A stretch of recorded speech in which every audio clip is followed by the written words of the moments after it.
So, around the turn of the new year, I was posting and promoting this podcast on several different social media platforms. I was posting 5 to 7 shorts or clips on TikTok, YouTube, Instagram. I was repurposing the transcript into blog posts. I was turning it into email newsletters. I was turning it into Instagram carousels, X threads, you name it. I was trying it to try to create traction and trust in different places for my listeners to land, like we talked about last week in the 7-11-4 rule. And it worked. Technically, I was getting 200 to 300 views on average with the clips that I was posting, and I was probably getting 30 likes on each video and maybe 1 or 2 comments a week from that. And I gained probably 20 or 30 subscribers from that experience as well. But I was exhausted.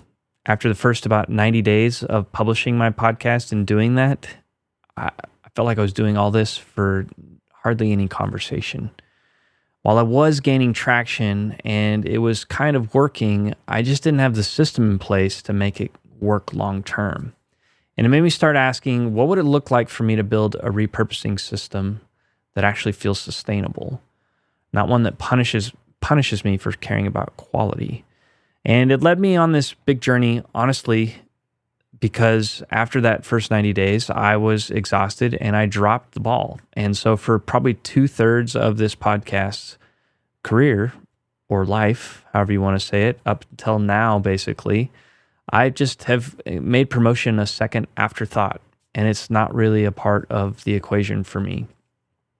And this episode has kind of helped me realize that I need to kind of change that, and I need to bring that back into the forefront, that I can't think of publishing, hitting publish, or scheduling my podcast to go live as being the end of the workflow. It's not the end of the workflow in my podcaster's engine, but I was running out of steam there, and this episode really helped me realize I need to figure this out, because if I'm struggling with this, other podcasters are struggling with this as well, no doubt. So that's what this episode is all about. If you're new here, my name is Caleb. Welcome to the Podcaster's Journey. This is an open diary of sorts to give you a window into my journey as a podcaster, along the way building frameworks and workflows that create a positive upward spiral for podcasters and help you create rhythm and momentum, not burnout. If that sounds like something you're looking for, you're in the right place, and I'm excited to have you here. So let's jump into this new framework that I've developed about for repurposing your podcast and applying this 7-11-4 rule to your podcast in a way that's not going to burn you out the way that I was.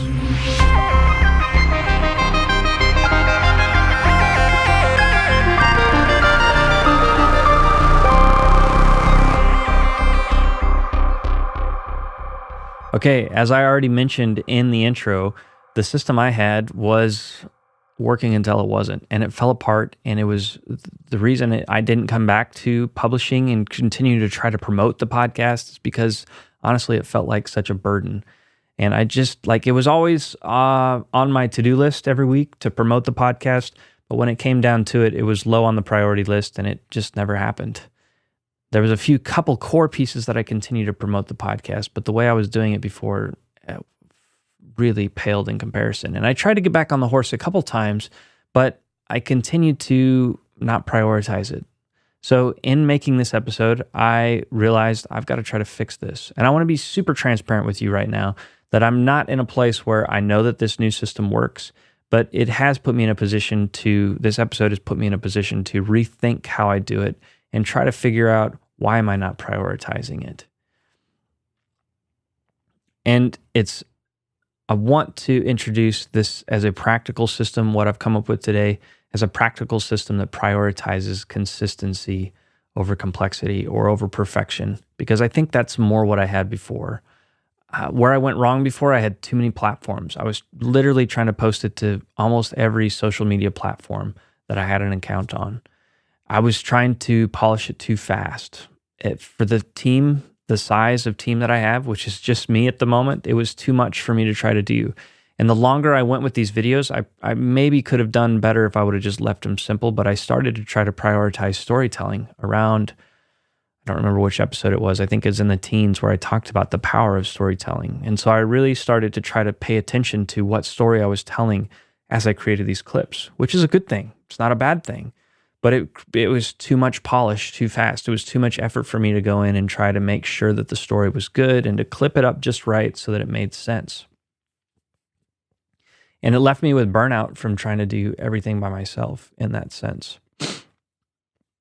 I also was having a disconnection between views and meaningful engagement.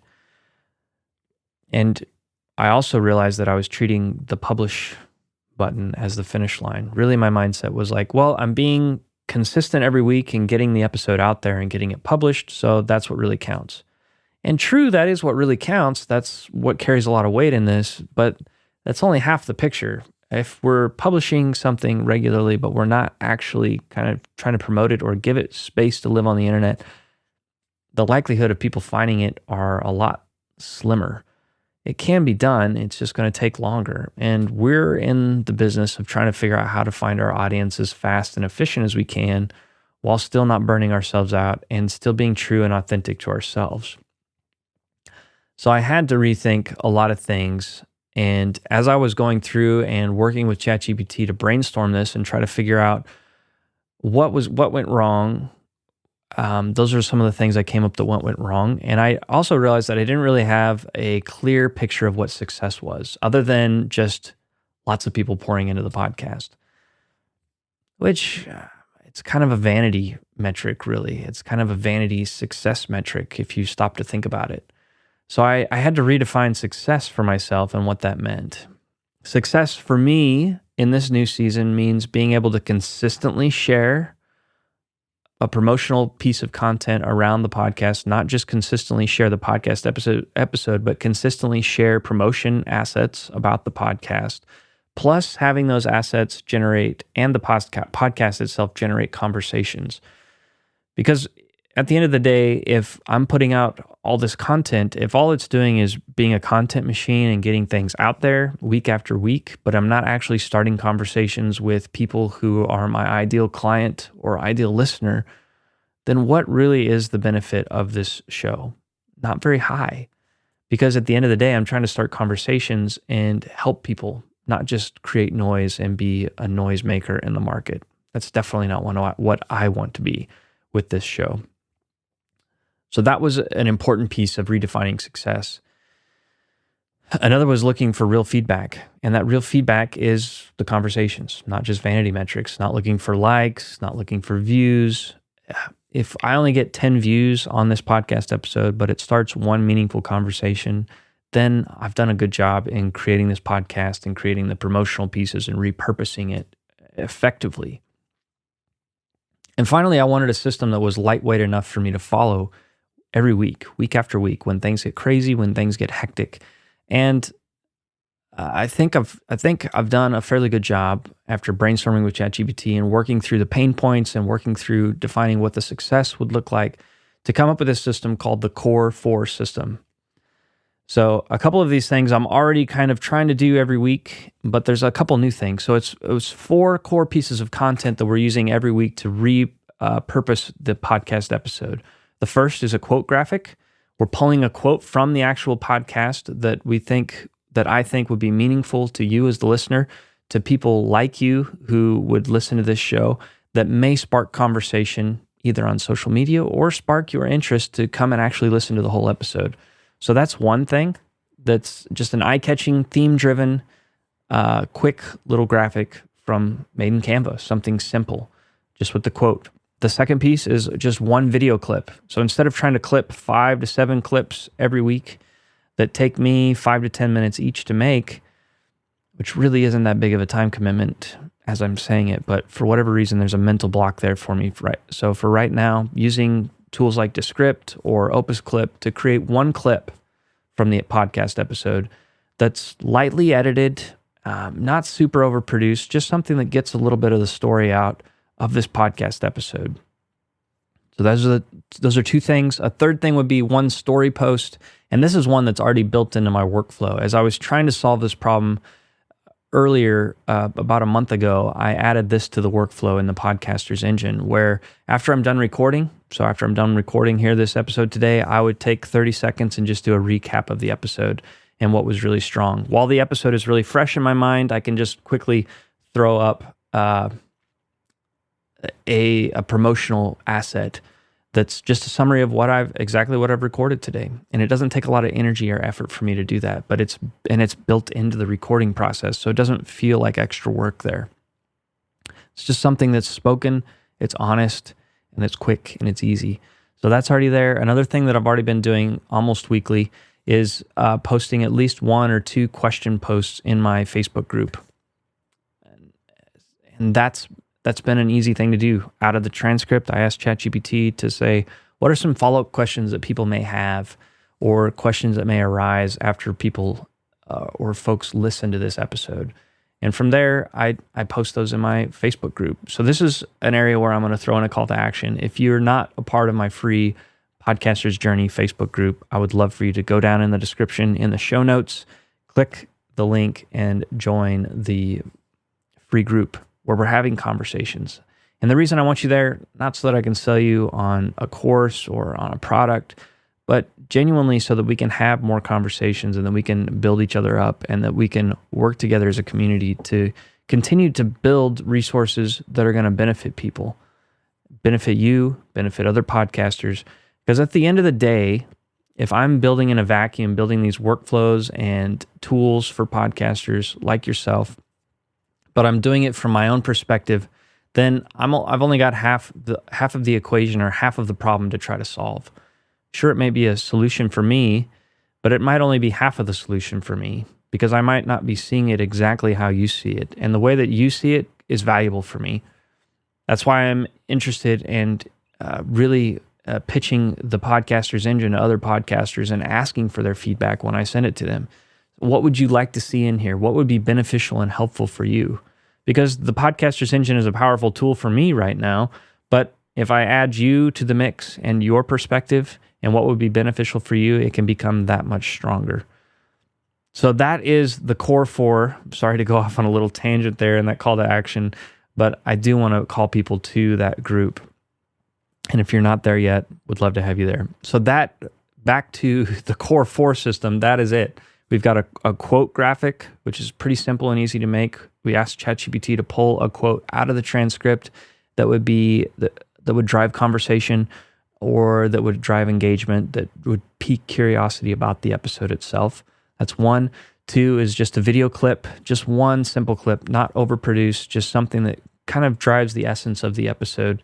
And again, would spark conversation, would spark curiosity. And then a story post, which is already built in if you're using the Podcaster's Engine, about after you're done recording, just recording a 30-second summary of the podcast episode. And then finally, just a question post, something that you can ask people for their feedback that would pique curiosity, that would start a conversation with your ideal listener. And instead of trying to do 10 to 15 pieces of content like I was every single week after you're done publishing, I'm just trying to shrink it down to these 4 things, and I'm inviting you to do that as well. And the vision and the goal is to slim this down so that I can create quickly and post intentionally and feel good about it while still building this deposit in every week and this workflow system that builds trust, that builds avenues for other people to come in and hear the podcast versus just one avenue of posting it on wherever you're uploading your podcast episodes. Because we already talked last week, I don't need to beat a dead horse or really go into that detail, but we're just leaving things on the table if all we're doing is planting just that one seed of the podcast. There's so many other things that could grow out of that, but we have to be willing to grow some of these. And so this is my simple attempt at trying to make a really lean, slimmed down version of that if we're not in the mode of promoting our podcast that way, that is really easy and doable and sustainable. And it can grow over time as we get used to it. So practically speaking, what does this workflow look like? Well, we've talked about some of it, but using ChatGPT and tools like Descript or Opus Clip to generate captions, hooks, finding the video clip, finding the the caption, or sorry, not the caption, the quote, and then using AI, ChatGPT, to generate a caption for it that actually tells a story and that helps make this process go a little bit quicker. Side note, and soapbox on AI, the more that you are able to give direction and input and think for yourself, the better results you're going to get out of AI. That's just a pro tip when you're trying to use ChatGPT. The more you polish it and you give it insight and direction, the better it's going to be, the more human it's going to be, and the less AI it's going to be. Just word to the wise. Another piece of this workflow for me is implementing a weekly repurposing power hour. So taking 60 to 90 minutes that I'm blocking out on Fridays. That's the workflow that I would like to, that I'm working towards right now, is getting this podcast episode recorded and edited and scheduled early in the week. And then like Thursday or Friday, having this repurposing power hour where I create the rest of those assets and have them ready to go. And then the following week on Tuesday, when the podcast comes out, that's already scheduled and released automatically. And then ideally, I would have these other assets scheduled and released to be released throughout the week to kind of continually feed that. I'm also adding in my Notion in the Podcaster's Engine, a little place to track metrics for these each week.